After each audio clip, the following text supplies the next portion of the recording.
Nos dicen que la red A de la figura está compuesta de una única fuente independiente de tensión de 24 volts y resistencias. Para modelar la red A por medio de un circuito equivalente simplificado, se realizaron los siguientes experimentos. Cuando la fuente original de la red A es cambiada por una fuente de 50 volts, la tensión en los puntos AB es de 25 volts. Bueno, este sería el experimento número uno, ¿no?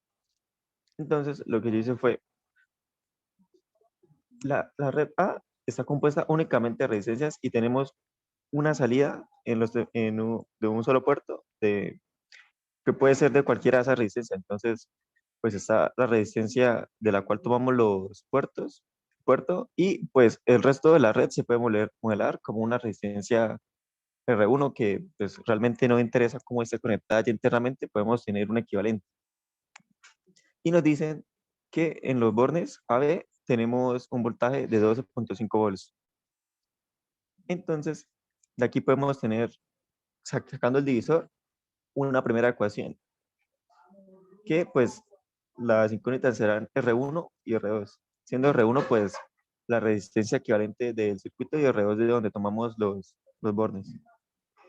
Listo, eso es con respecto al experimento 1.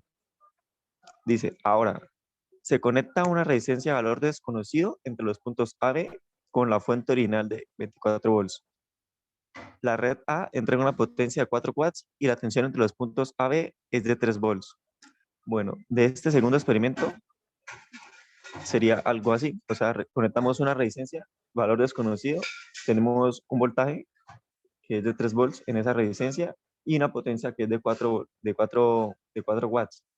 Con esa información que podemos tener, la corriente que pasa a través de la resistencia de carga, la cual, pues, P igual a V por I, nos da que es 4 tercios de ampere. Ahora, si quisiéramos sacar una ecuación de este estilo, tendríamos que tener cuidado porque ahora tenemos la resistencia de carga conectada. Entonces, pues, estas dos resistencias forman un equivalente, el cual es este. Pero antes del equivalente, pues, estas dos antes de eso, pues podemos sacar con el valor de la corriente y el del voltaje la resistencia de carga, que será de 9 cuartos. Ahora sí, podemos volver a hacer este mismo estilo de ecuación, pero teniendo cuidado de la RL. Entonces sería lo mismo. El voltaje en el elemento, o sea, el divisor, es 3, es la, el voltaje que estábamos repartiendo por la resistencia equivalente, que es la que queremos hallar, sobre la sumatoria de las dos. Y la resistencia equivalente pues sería esta, la multiplicación de la R2 con la R de carga, que es la que acabamos de hallar, sobre la suma de ellas dos. De estas dos círculos rojos podemos, podemos reemplazar la resistencia equivalente en el divisor de tensión y despegando un poquito podemos llegar a una segunda ecuación que sería esta, que sería R1 en términos de R2.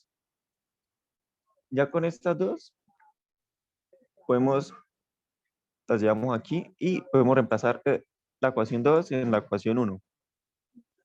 Entonces nos queda una ecuación de una incógnita y pues uno la puede resolver a mano o usando, por ejemplo, yo usé Symbolab y me arrojó dos respuestas, 0 o 3.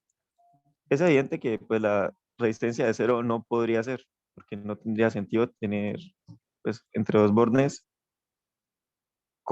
que serían un mismo nodo, un voltaje de 12.5. Entonces debe ser la resistencia de 3. Ahora, teniendo la resistencia de 3, que sería R2, y usando, por ejemplo, yo usé el experimento 1, que teníamos la fuente de 50 y los 12 volts, podemos calcular R1, que sería pues el voltaje entre estas dos, que sería 50 menos 12.5, sobre la corriente. La corriente se calcula pues teniendo esa resistencia y este voltaje. Y hay una ley de Ohm. Y esa me da que la resistencia 1 son de 9 ohms. Listo. Eso es todo con respecto al experimento 2.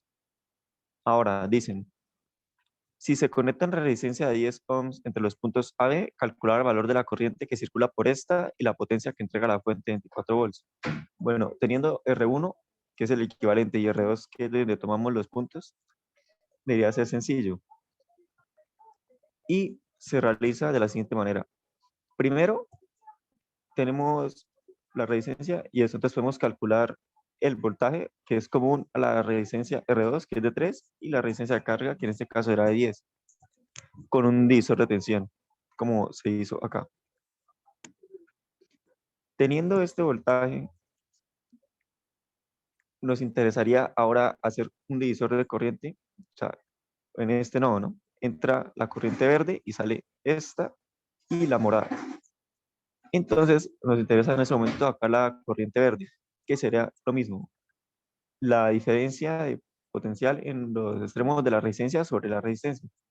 Entonces, acá realicé el cálculo y me dio que es 2.12 amperios.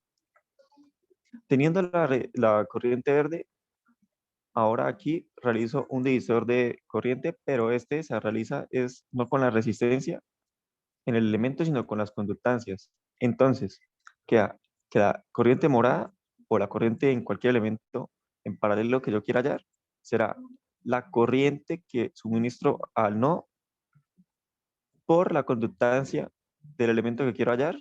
Como tenemos una resistencia de 10 ohms, será 1 sobre 10 sobre la sumatoria de conductancias, o sea, un tercio más un décimo. Y esto nos da 0.48 amperios. Y tenemos lista la primera pregunta que nos piden. Luego nos piden la potencia que entrega la fuente. Esta será sencillamente el voltaje de la fuente por la corriente que ella entrega. O sea, en este caso, la corriente verde, lo cual nos da 50.88 watts. Y con esto tendríamos resuelto el ejercicio